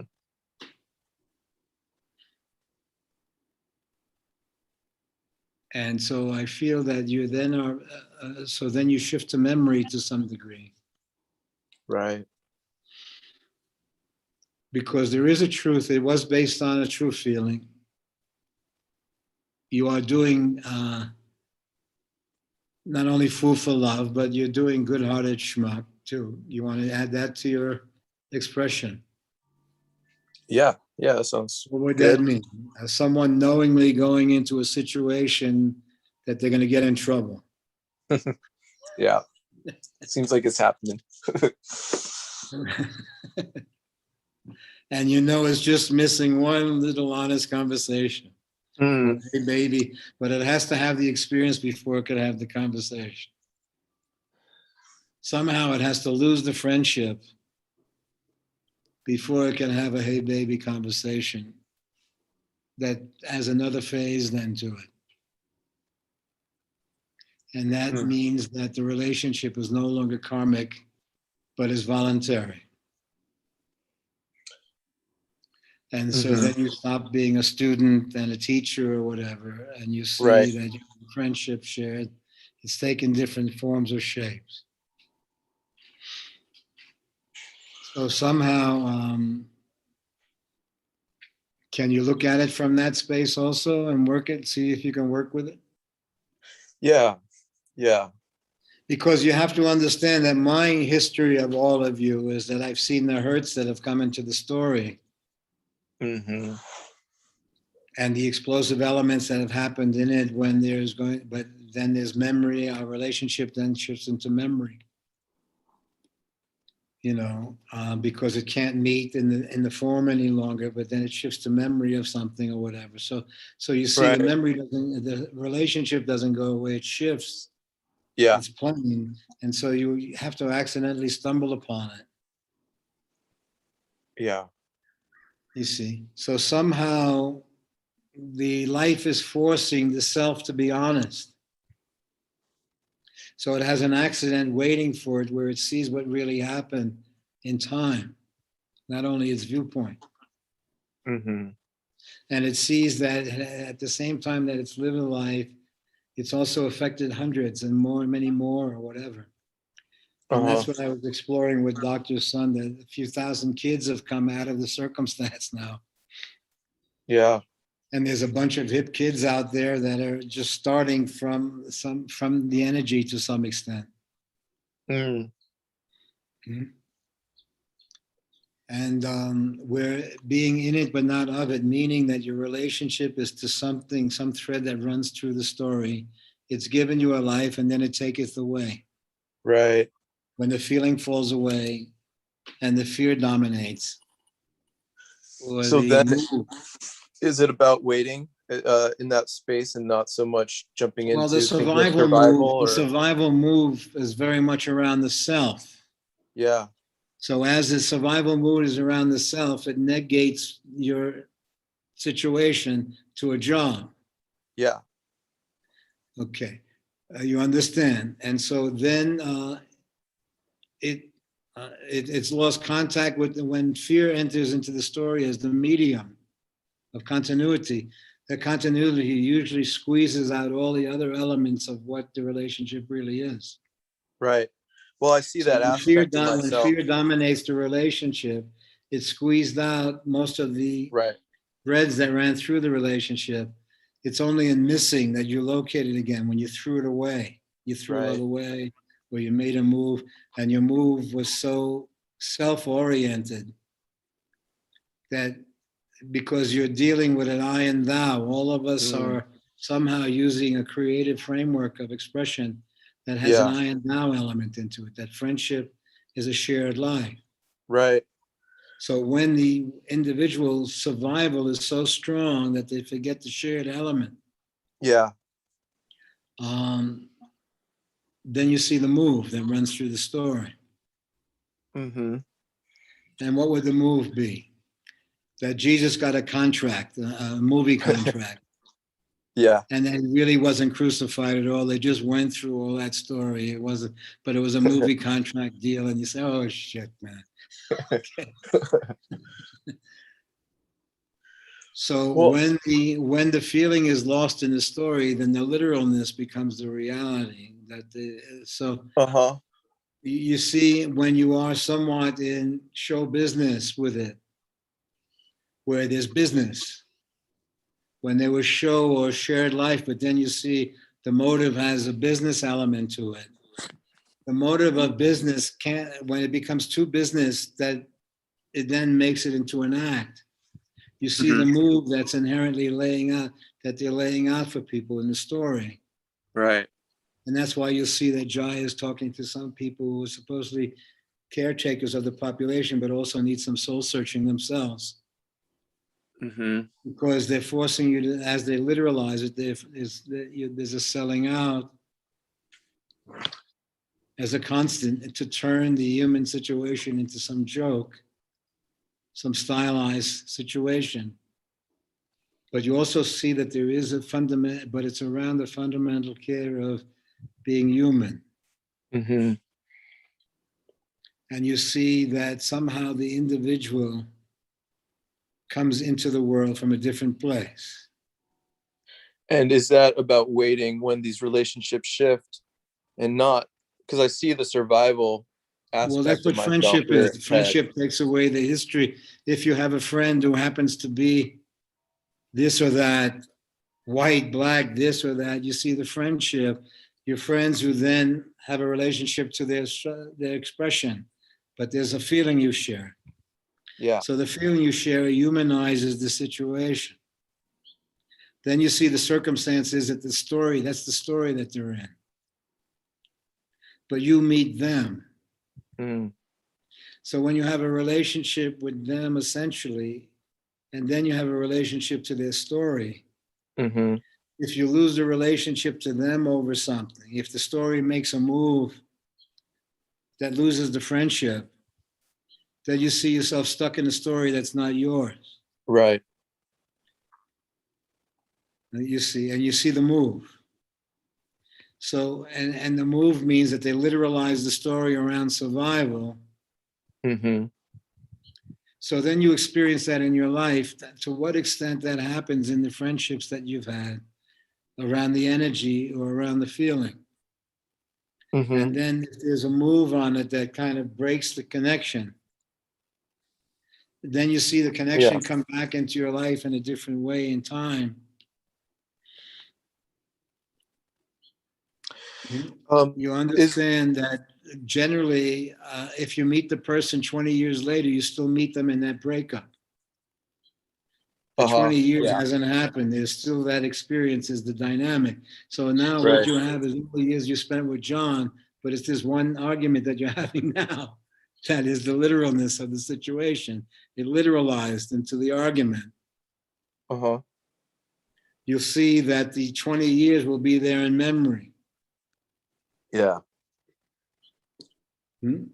So you see the argument is not exactly dumb. It's kind of forcing an honest conversation. Right. But again, it's not a literal honest conversation of I'll do this, you do that, or whatever. But that somehow it has to come from an agreement.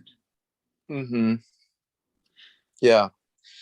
I have a question for you, Danny.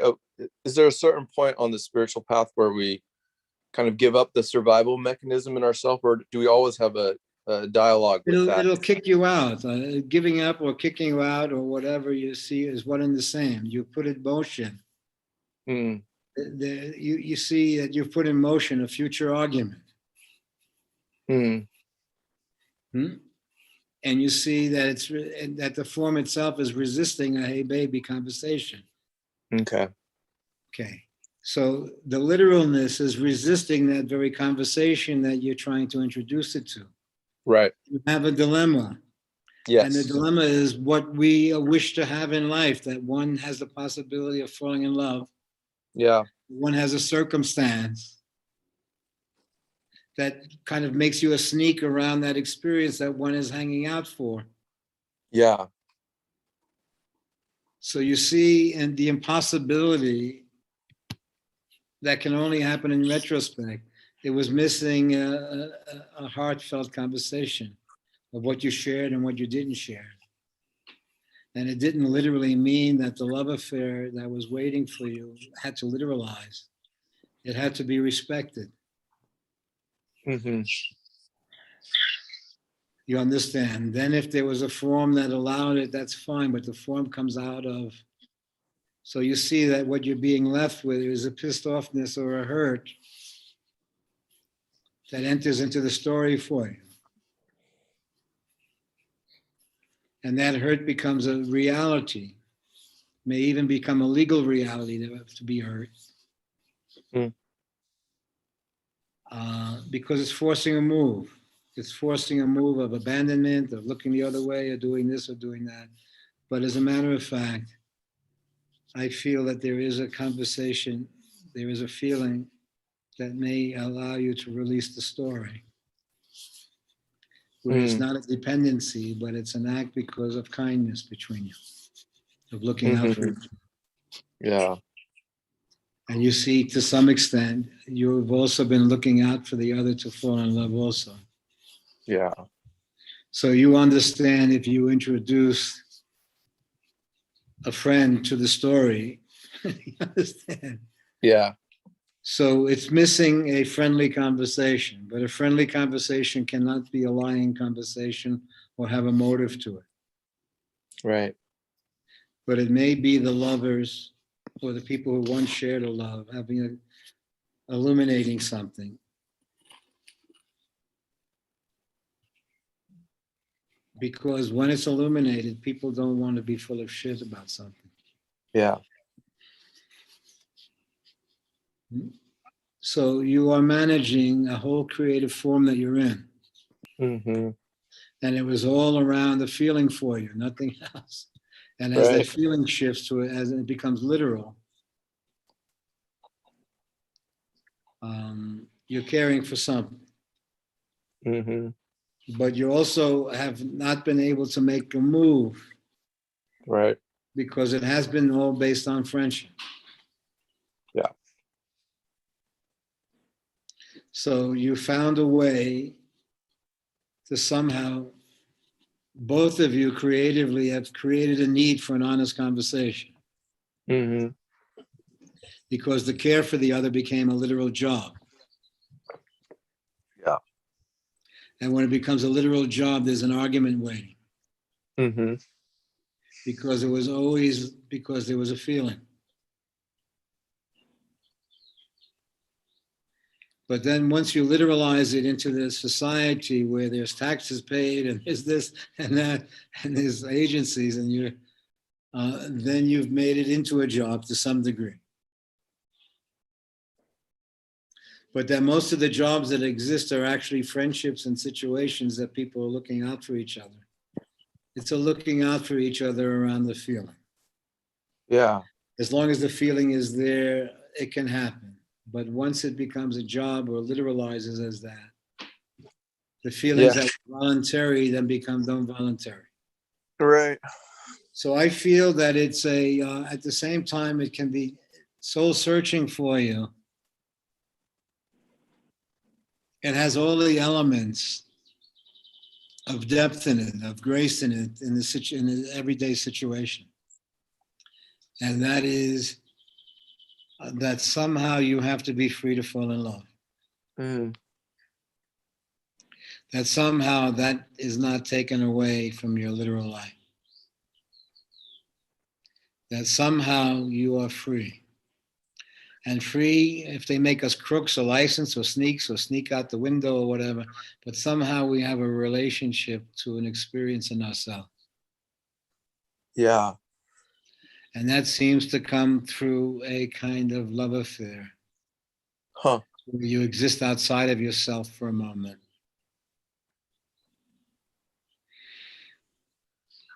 And it doesn't matter, whatever situation you're in, high or low, prominent or not prominent, whatever, you see that thread running through the story is there. There's a moment waiting. Yeah. So somehow you see not only the heartfelt conversation, or the good-hearted conversation, the hey baby conversation, you see how it's avoided to maintain the status quo. Yeah. So you see in all of us, in a circumstance, there will be a moment where you see that it's missing a heartfelt conversation. And so I gather from that, and also I'm missing John coming on. Mm. So I feel the trickle effect of your situations coming on, where it looks like there would be an issue with me or whatever, but at the same time, it's hidden as an issue with me, but in fact, it is in fact an issue that one is struggling with. Yeah. And we'll be in other words, we'll say, as we're kidding around with Jai, you see that there is a struggle with living and dying that we bring into a situation of conversation. But that struggle happens unknown to every one of us anyway. But then we've normalized it in the friendship, not trivialized it, but revealed it to be the dynamic of what we're about. You see that anybody could have warned you not to get into a scene like this with John, or you could have told John, don't get in a scene like this with Carrie. Yeah. They said, why? He said, because you're gonna, in a year and a half from now, you're gonna have this situation. Okay. So they say, well, and then when it happens, you understand it comes close to the broken heart. You can see it's not just a logical conversation, but it's a broken heart conversation. Mm. Yeah. And so then you're going to have Danny in the middle of it, as if there's an issue that this has to happen or that happen. When you see the broken heart in the story. Yeah. And I say, well, to have a true experience is to be pretty close where the broken heart is waiting, because it's not a broken heart as a possessive. It's a broken heart that reveals how deeply the relationship went. Mm.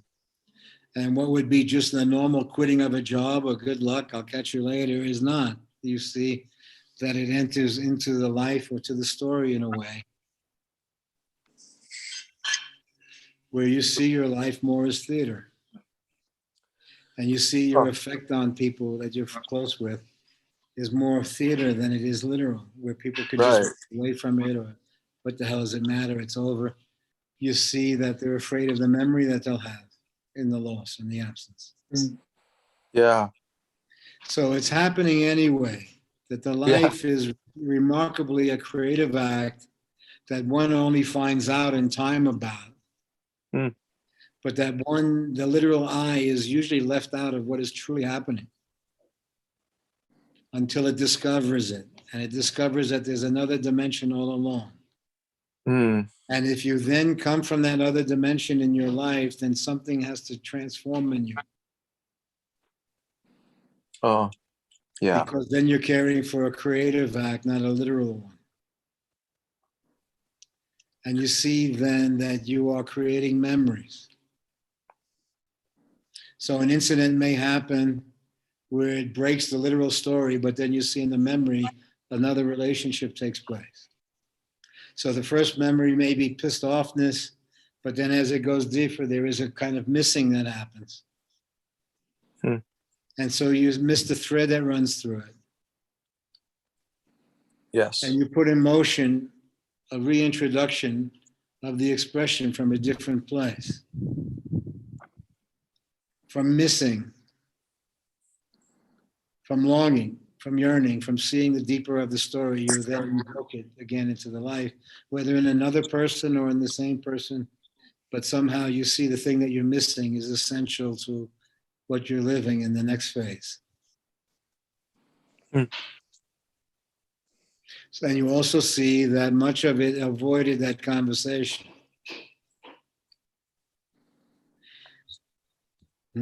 So you see that any of us, once we literalize the relationship, Mm-hmm.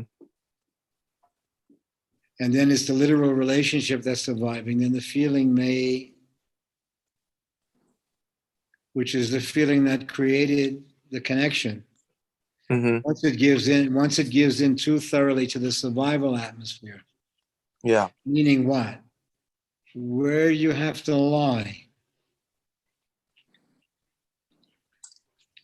So Lie to somehow yourself. you may say, I applied for a job as a friend, and was there any job in this? We can go, but they can't lie somehow. Mm-hmm.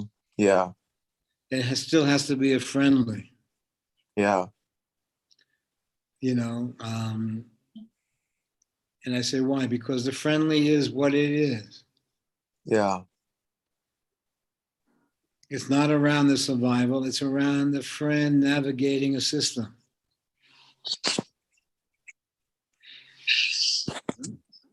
And you see that most of us are navigating a system that we're in. We're in it, but we're not of the system. We're in a feeling. So in the Right. feeling, it's allowing you to do things for John that he probably wouldn't do for himself as easily. Or Yeah.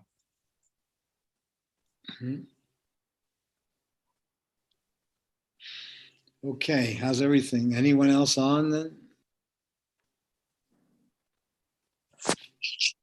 We're not hearing from. Oh, you missed seeing on Sunday. There's a friend of ours, Oprah, who bought a home in Sicily. And I met her in New York years ago. She's an artist, and but she's Israeli. And then she says for the last year she's been, because of the virus, in Israel there. But then finally got to go to this home that she bought in Sicily to be alone to do her painting. Oh, that's nice. So she came on the other day through WhatsApp, I guess. I didn't know I had WhatsApp, but I have WhatsApp. And I just got WhatsApp from Doctor's son that we'll write to soon and say hello to. Is everyone else okay? Is there anyone else on that wanted to say something or say hello or anything? We have on YouTube, we have Magic Sufi, Britt, Sophia, and Jimmy. If anybody has a question. Yeah, Sunday was Mother's Day, so that was kind of a busy day for me. How was that for you? Sweet, very sweet. Yeah, Got lots it of was love sweet. from my bambinos. Okay, so you're having a movie of your own. Is that okay? And she's making some really weird and interesting stuff there. Your house must be full. Oh, That's it's the great. living room floor is constantly covered with her art. But I think the similar is happening with Eric's boy there. He's playing the trumpet now all the time, I think, and the saxophone, and he's doing similar. So a lot of the kids that I'm hearing from are in a similar space. They're doing their thing, and they're letting the adults do whatever the hell they're doing, but they're doing their thing. They're free to do their thing. So I'm seeing a lot of brilliant kids, Yeah. you know, and who are just free children to find their life, find their voice. Mhm. What do you think? Yeah, You're it's into great. it? Yeah, I mean, yeah, of course I'm into it. I love the work that I'm doing with people, and that's very fulfilling. And I'd love to allow more money into my situation, but I think that's Yeah. coming. My kids seem very satisfied and happy with what they're doing with their music and everything.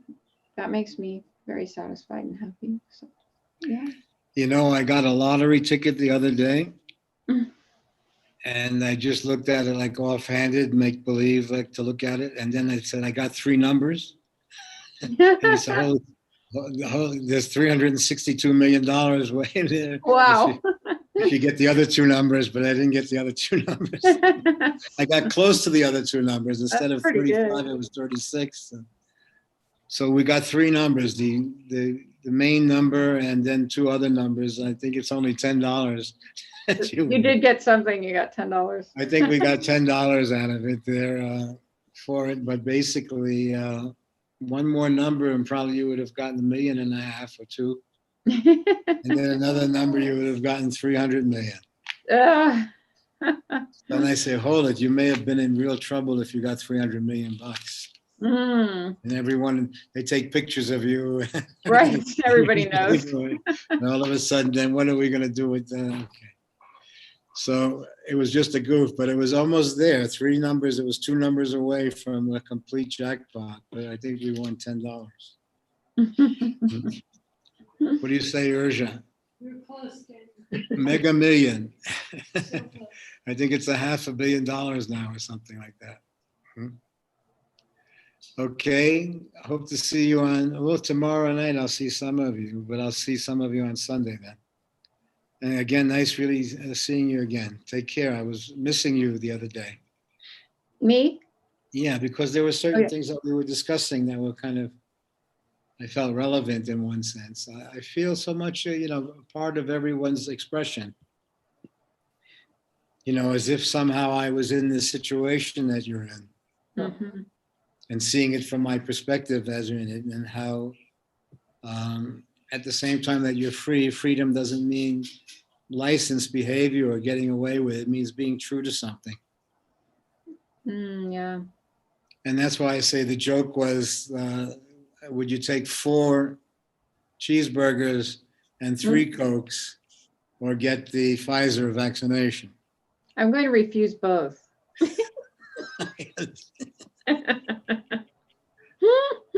You'll see what the theater is for you. But let's say you're free. And And that it means that it doesn't come out of slavery for you. It comes out of perceptively a sense of something. So you see, then I would have to turn it into a humanist. We would, by us getting it together and this and that, the logic.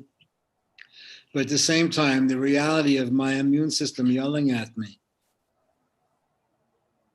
And I say, why? I say, because now you must recognize that your body is just like relationship to another. You can't look the other way in one sense. You're caring for it. And it doesn't mean you need to follow rules or whatever, but it does mean that you're caring for it, like you're caring for the kids in some way. Yeah. You understand that the reason that you won't want to take it because you understand how heavy it is on your body and how it would shift, and you're trying to live as natural as possible. And you're seeing too many schemes in the story. So you kind of understand that you're caring for something.